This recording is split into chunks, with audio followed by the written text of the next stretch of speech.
సనాతన ధర్మం గురించి చాలా బాగా చూపించారండి. మొఘల్ సినిమాలని పరిపాలించిన టైంలో దేవాలయాల మీద ఎలా ధ్వంసం జరిగింది, మన వేదాలని వాళ్ళు ఎలా దొంగలించారు, ఎలా ధ్వంసం చేశారు అనేది చాలా బాగా చూపించారండి. సినిమా గ్రాఫిక్స్ విషయంలో కొంచెం వీక్గా ఉన్నా వాళ్ళు ఏదైతే చెప్పాలనుకున్నారో కాన్సెప్ట్ అది చాలా కాంటెంపరీ సబ్జెక్ట్ అండి. మనకు అందరికీ తెలుసు, మన తెలంగాణలో వేములవాడ రాజన్న టెంపుల్లో మొఘల్స్ పరిపాలించిన టైంలో ఎలా విగ్రహాన్ని ధ్వంసం చేయాలని ప్రయత్నించారు, అప్పుడు ఏం జరిగిందని అందరికీ తెలుసు. ఇలాంటివన్నీ చదువుకున్నప్పుడు ఒక హిందూగా మనం అందరం చాలా బాధపడి ఉంటాం. అలాంటి సన్నివేశాలన్నీ దీనిలో చూపించారండి. బాగా కంటికి కట్టినట్టు మొఘల్స్ ఎలా మన సనాతన ధర్మాన్ని ధ్వంసం చేయాలని ప్రయత్నం చేశారో వాటన్నిటిని ఎలా తట్టుకొని హిందువులు నిలబడ్డారనేది చాలా బాగా చూపించారండి. కాన్సెప్ట్ పరంగా సినిమా చాలా హై అండి, చాలా బాగుంది. గ్రాఫిక్స్ ఒక్క విషయం మాత్రం చాలా వీక్గా ఉన్నా సినిమా అనుకున్నది సనాతన ధర్మం గురించి ఏదో చెప్పాలనుకున్నది చాలా బాగుంది.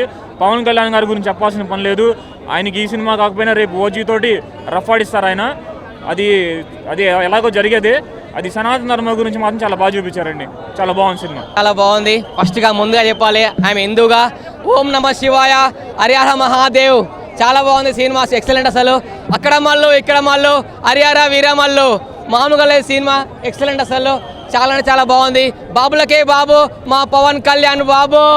అరే నన్ను బిగ్ బాస్కి ఎవడు తీసుకుపోలేడు, హరిహర వీరమల్లు సినిమా ఎవడు తీయలేడు. సచినోడు ఎలాగూ తిరిగి రాడు, హరిహర వీరమల్లులో యాక్టింగ్ ఎవడు చేయలేడు. జై పవన్ కళ్యాణ్ అన్న. ఇప్పటివరకు ఎన్నో సినిమాలు చూసాము కానీ నాకు అంత అనిపించలేదు. ఈసారి మన హిందూ ధర్మం, మన శివయ్య శివయ్య శివయ్య ఓం నమ